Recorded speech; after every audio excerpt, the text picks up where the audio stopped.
Pembahasan yang pertama tohara. Nah, kita masuk ke pembahasan yang pertama. Seluruh kitab-kitab fikih yang dikarang oleh ulama turas atau ulama mu'asirah. Ulama turas ini hidup pada zaman salafus saleh. Ulama mu'asirah ini adalah ulama-ulama yang hidup di zaman modern. Karena nanti ada hukum yang tidak ada di zaman turas, tapi berlaku di tengah-tengah kehidupan kita pada saat ini. Banyak sekali. Dan itu kita tak bisa menuntut Imam Syafi'i yang sudah meninggal, yang sudah wafat. Apa hukumnya? Tak bisa meninggal. Maka kita perlu bertanya kepada ulama-ulama yang hidup di zaman ini. Maka seluruh kitab-kitab fikih pasti menuliskan bab pertama, bab tohara, artinya bersuci. Bersuci ini termasuk daripada salah satu hal yang paling penting dan sangat-sangat penting, merupakan fondasi dan asas. Yang fondasi dia asas. Karena nanti seluruh ibadah diawali dengan bersuci dan akhir hayat kita diakhiri dengan bersuci. Ya ayyatuhan nafsul mutmainnah irji'i ila rabbiki radiyatan mardiyah fadkhuli fi ibadi wa dkhuli jannati. Nafsul mutmainnah itu kalau diterjemahkan jiwa yang tenang, tapi bisa juga diartikan jiwa yang suci. Suci ya, suci dari apa? Dari dosa. Terus ada nggak orang yang berdosa masuk ke dalam surga? Ada juga. Tapi Allah sangat cinta kepada orang-orang yang mensucikan diri. Jadi tohara ini merupakan bab atau asas yang paling penting, yang paling utama. Tohara, bab tohara.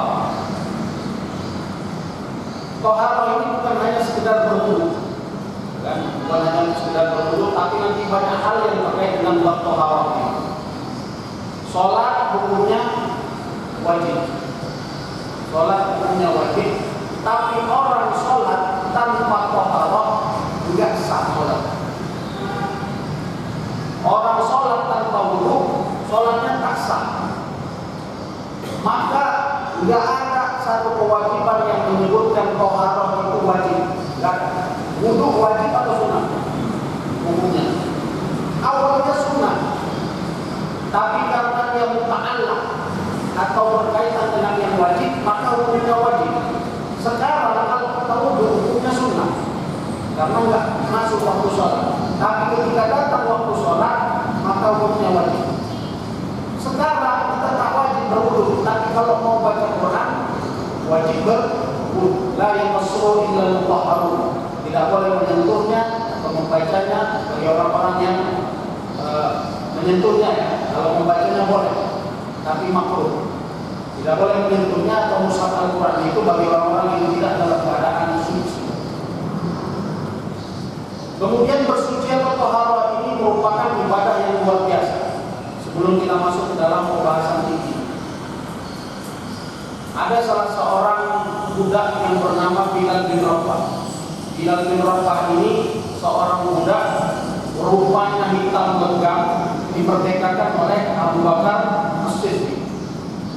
Satu ketika Rasul itu bangun dari tidurnya, Rasul punya kebiasaan namanya qailula. Tidur setelah zuhur, bangun sebelum asar. Ini tidur yang paling sunnah. Setelah diteliti orang-orang yang melaksanakan sunnah ini, kecerdasan otaknya itu bertambah. Maka anak-anak yang punya anak kecil atau punya adik yang masih bayi, sunnahkanlah mengikuti sunnah Rasulullah ini, tidur selepas zuhur, bangun sebelum asar. Ya. Jadi Rasul itu tidurnya sedikit aja. Kalau kita kan sedikit-sedikit tidur, Rasul tidurnya sedikit. Kalau kita sedikit-sedikit tidur. Rasul itu makannya sedikit. Kalau kita sedikit-sedikit makan. Lapar nggak lapar makan, kalau nggak kenyang nggak berhenti. Itu beda kita sama Rasul. Jadi ketika Rasul bangun dari Baitullah, yang pertama dicarinya Bilal. Ayo Bilal. Orang heran, kenapa Rasul baru bangun yang pertama dicarinya Bilal bin Rabah? Umar mengatakan, gimana ya Rasulullah? Kenapa ya Rasul? Dia nggak mau jawab. Rasul nggak mau jawab kalau Bilal belum datang. Ketika Bilal datang, depan Rasul, maka Rasul mengatakan, ya Bilal, ma fa'alta? Sami'tu sautan yaqika fil jannah. Wahai Bilal, apa yang sudah engkau lakukan? Apa amalmu? Aku dengar suara telapak kakimu sudah sampai di surga. Orang yang masih hidup, telapak kakinya sudah sampai di surga. Kita, orang yang masih hidup, entah apa yang sudah sampai di surga. Untuk orang dalam gak ada kenalan, apalagi atau udah ada kira-kira kenal. Paling Ustaz Ferilah kenalan kita nanti di surga kita.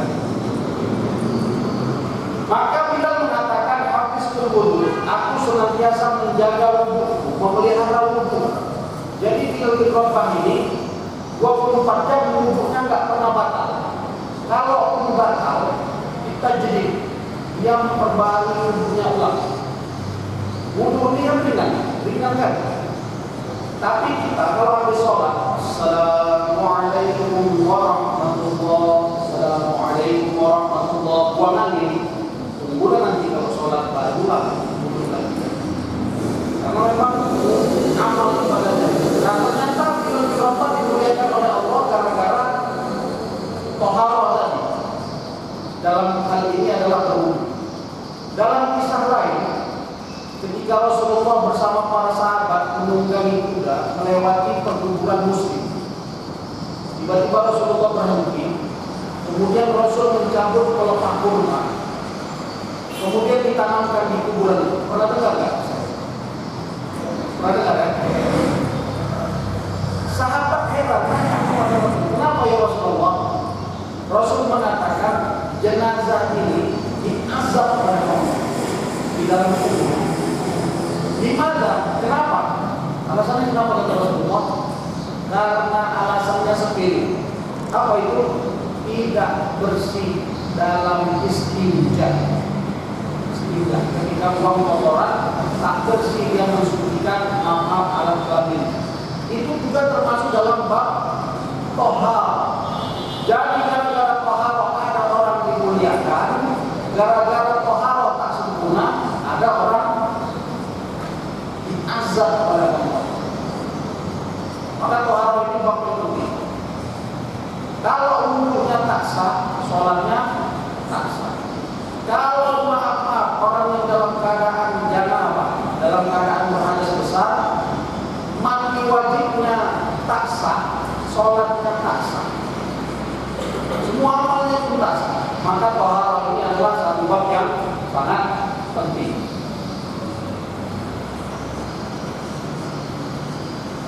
Selanjutnya terkait dengan toharoh ini, makna toharoh secara bahasa an-nazaha wa an-nadhafa min al-adnas wal awsaf. Secara bahasa toharoh itu artinya menghilangkan atau membersihkan. Secara bahasa menghilangkan atau membersihkan. Jadi kalau ada orang nanya toharoh apa? Menghilangkan atau membersihkan. Kalau ada orang mencuci pakaian setelah direndamnya, cucinya pakaiannya itu termasuk toharoh secara bahasa. Kalau ada orang menyapu lantai, itu namanya toharoh, mensucikan atau membersihkan secara bahasa. Nah secara istilah, raf'ul hadas aw najas wa ma fi makna. Makna secara istilah adalah mengangkat hadas dan mengangkat najas atau najis. Mengangkat hadas atau najas. Apa beda hadas dengan najas? Kalau najas atau najis itu adalah bendanya atau ainnya, sedangkan hadas itu proses. Okay. Jadi yang perlu diingat, mengangkat hadas dan mengangkat najas, menghilangkan najis. Kalau orang buang angin, ada orang buang angin, maka buang anginnya itu namanya hadas. Proses hasilnya najas. Kalau orang buang angin ada nggak? Ini berdaya kan? Nggak ada.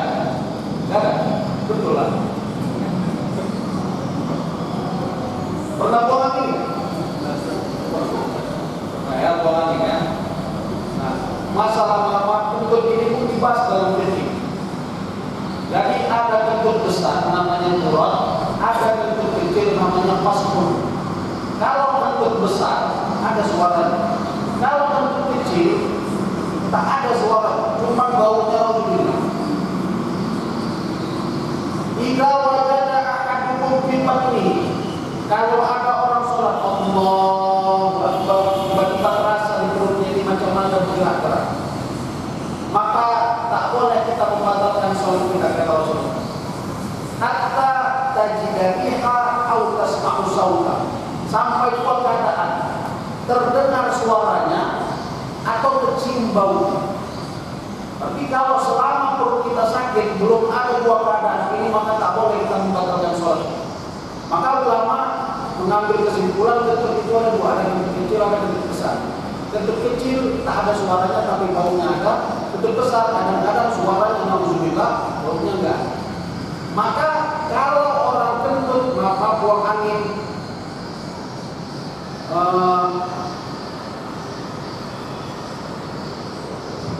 kalau buang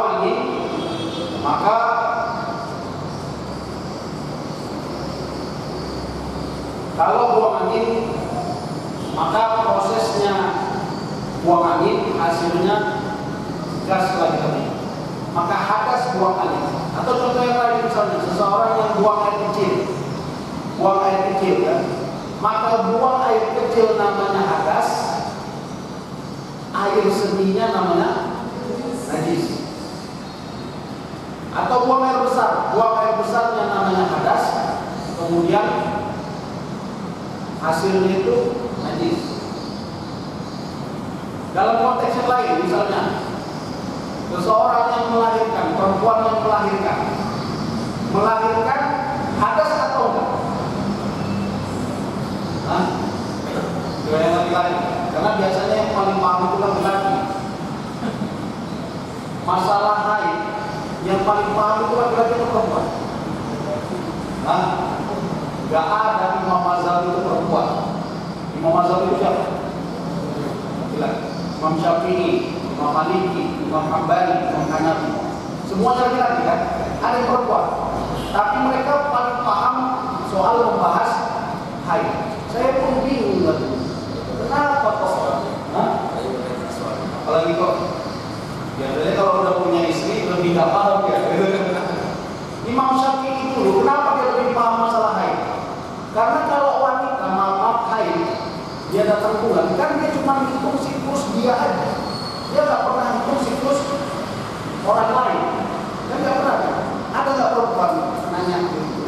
Tapi Imam Syafi'i karena dia mau membahas tentang haid, setiap orang perempuan maaf yang masuk ke dalam pasar pajak, dia katakan wala tastaqya di Islam, jangan komando terhadap Islam.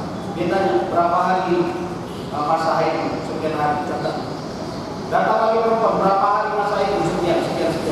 Maka kata Imam Syafi'i, perempuan paling banyak, paling lama masa haidnya itu 20 hari. Paling banyak 20 hari. Kalau lebih dari itu namanya istihadah. Paling cepat 1 hari 1 malam. Yaum wa laila. Itu didapatkan melalui hasil observasi terhadap siapa? Perempuan. Normalnya 8, 9 atau 10 hari. Dan itu responden yang paling banyak juga. Jadi ini didasarkan kepada penelitian ini. Maka kalau ditanya perempuan yang melahirkan berhadas atau tidak? Berhadas atau tidak? Nanti ini perempuan ada yang sudah menikah? Belum. Kalau nanti misalnya mengandung melahirkan, kira-kira wajib mandi wajib?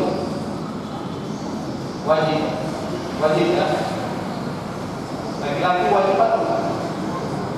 Wajib. Iya, kalau nanti punya istri kalau kasih tahu. Nah, yang perempuan wajib juga. Maka proses melahirkan pun disebut dengan hadas. Ya. Kenapa? Bukan mengeluarkan anak yang najis ya, bukan itu korelasinya. Karena ketika perempuan melahirkan ada darah yang keluar, namanya damul wiladah. Damul wiladah itu najis. Damul wiladah itu najis.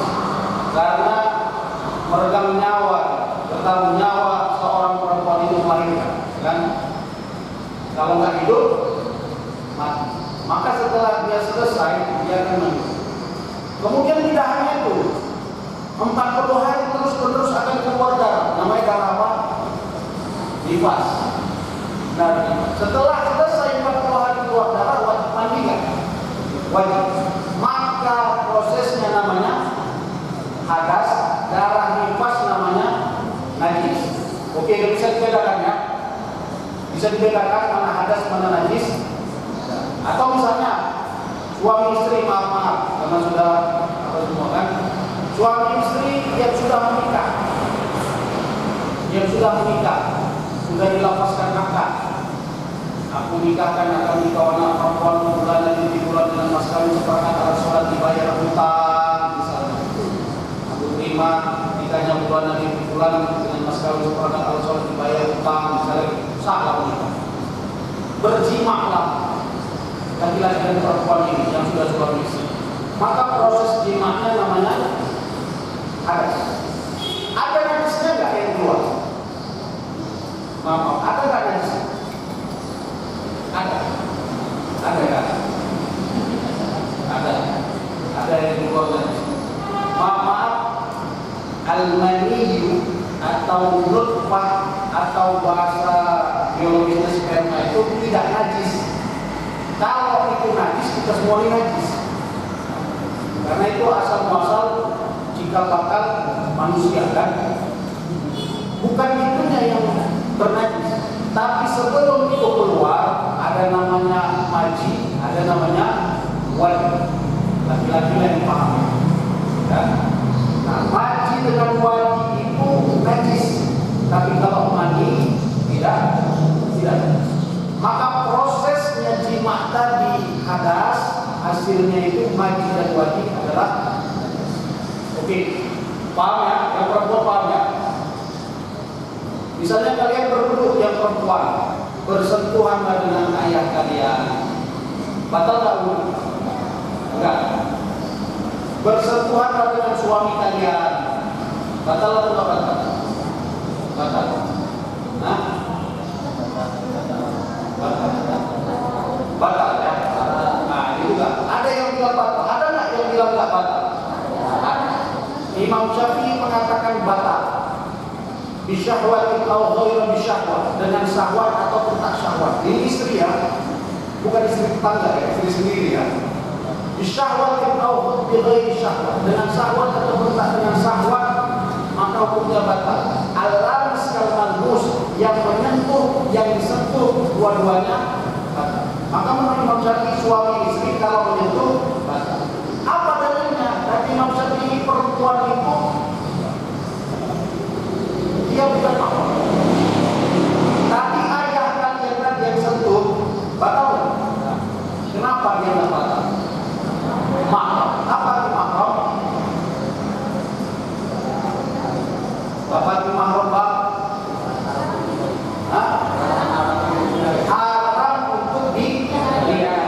Maka ayah kita, abang kita, adik kita, laki-laki mahram kita haram untuk dilihat. Bersentuhan tidak batal. Sekarang saya tanya, suami kalian nanti mahram kalian kan?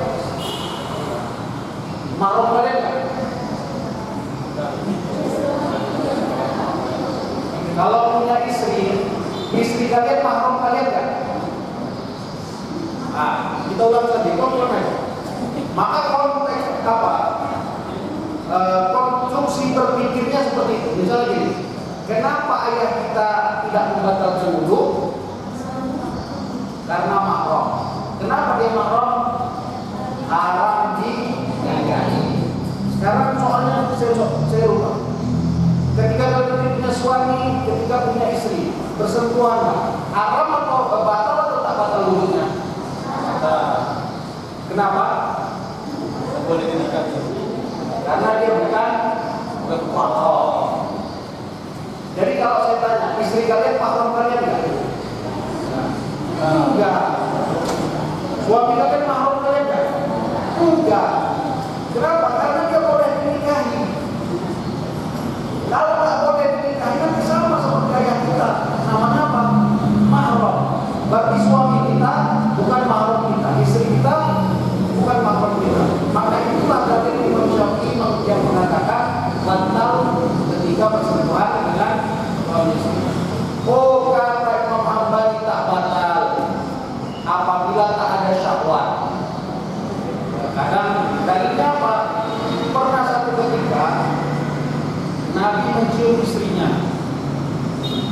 sedang berwudu, wasalla Rasulullah, kemudian Rasulullah sholat. Nah, jadi dua pendapat ini menjadi argumen daripada Imam Madzhab yang mengatakan batal atau tak batal. Atau dalam keadaan darurat, ketika orang haji tawaf di Ka'bah itu ramainya nauzubillah banyak. Kalau kita memakai mazhab Syafi'i disentuh dan yang menyentuh batal, bisa 100 kali kita pulang balik berwudu. Maka bagaimana?